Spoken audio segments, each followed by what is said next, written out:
pour Pragma, Higher Rock traduit tout simplement ce qui figure dans nos gènes, dans notre ADN. Et finalement, c'est la poursuite d'une histoire qui s'inscrit maintenant depuis près de 40 ans, qui retrace l'audace architecturale et concourir à la construction de la ville de demain par des opérations ambitieuses, mais qui laissent place aussi au talent d'un artiste. Et je crois que c'est le cas de Higher Rock, conçu par Xavier Gonzalez de l'agence Brenac et Gonzalez. Parce que c'est un très joli projet dans un quartier très important, c'est le quartier de la Gare, et que nous sommes en train de réhabiliter.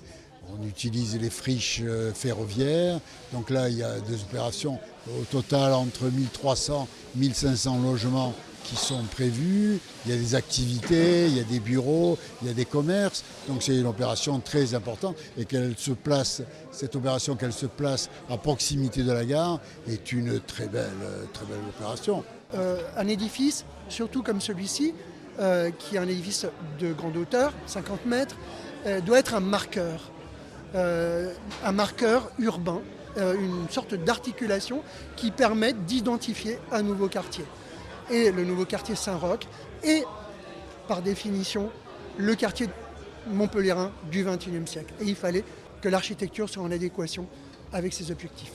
C'était le guidelines que nous avions fixé à Xavier, qui est un objet, un immeuble qui doit retranscrire la méditerranéité, qui est non seulement un art de vivre, mais également une traduction de la façon dont les Montpelliérains vivent dans leur logement, parfois plus à l'extérieur qu'à l'intérieur.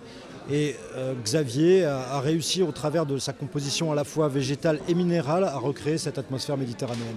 On a une attractivité considérable. Je vous rappelle, on est toujours aux environs de 3500, 4000 habitants sur Montpellier, plus de 5000 sur la métropole, premier point. Le second point serait décider qu'il y avait un tiers qui serait consacré au logement, à l'équipement, et 2 tiers qui seraient consacrés aux espaces verts. Donc comment résoudre ce problème? C'est par la densification, et à ce niveau, c'est une belle opération qui se place dans ce cadre-là.